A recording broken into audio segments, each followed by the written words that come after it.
Oh. Ah mais... Alors... Oh le pot commun. Ah putain le pot commun. Bon, allez. Dernier épisode. C'est parti. Oh waouh. C'est encore vous.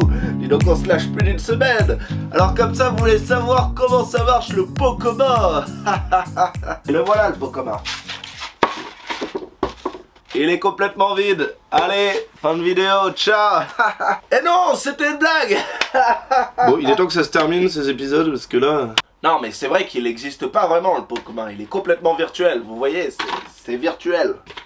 En fait, ce qu'on appelle le pot commun à l'atelier, ce sont des crédits mutualisés, vous voyez, crédits mutualisés. C'est écrit ici, crédits mutualisés, vous voyez. Et vous savez ce que j'aime moi à l'atelier, c'est quand il y a un maximum d'argent là-dedans. Et comment on remplit ce pot virtuel, bah tout est là, je vais vous montrer. Allez, dégage tes virtuels. Hop. Waouh. Alors il y a deux principales sources pour abonder ces crédits mutualisés.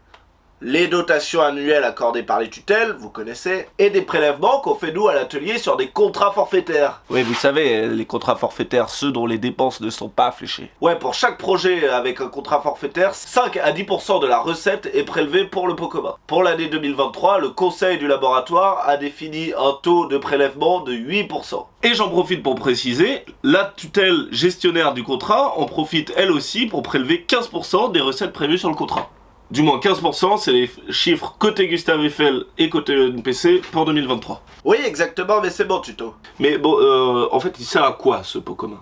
Voilà, ça c'est une très bonne question. Alors il finance d'abord les dépenses d'intérêt collectif pour le laboratoire. Le salaire des 2 CDI administratifs, l'équipement du laboratoire, matériel informatique, siège, site web, base de données, etc. Mais aussi les frais d'organisation de l'assemblée générale annuelle du laboratoire ou de séminaires organisés par le laboratoire. Ça permet de commander de quoi nourrir tout le monde, de quoi loger parfois sur une nuit, le transport, etc. etc.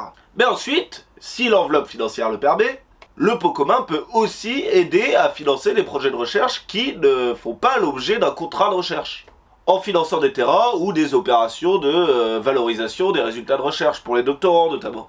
Ok, très bien, mais s'il y a des besoins mais pas assez d'argent pour le pot commun, comment on fait?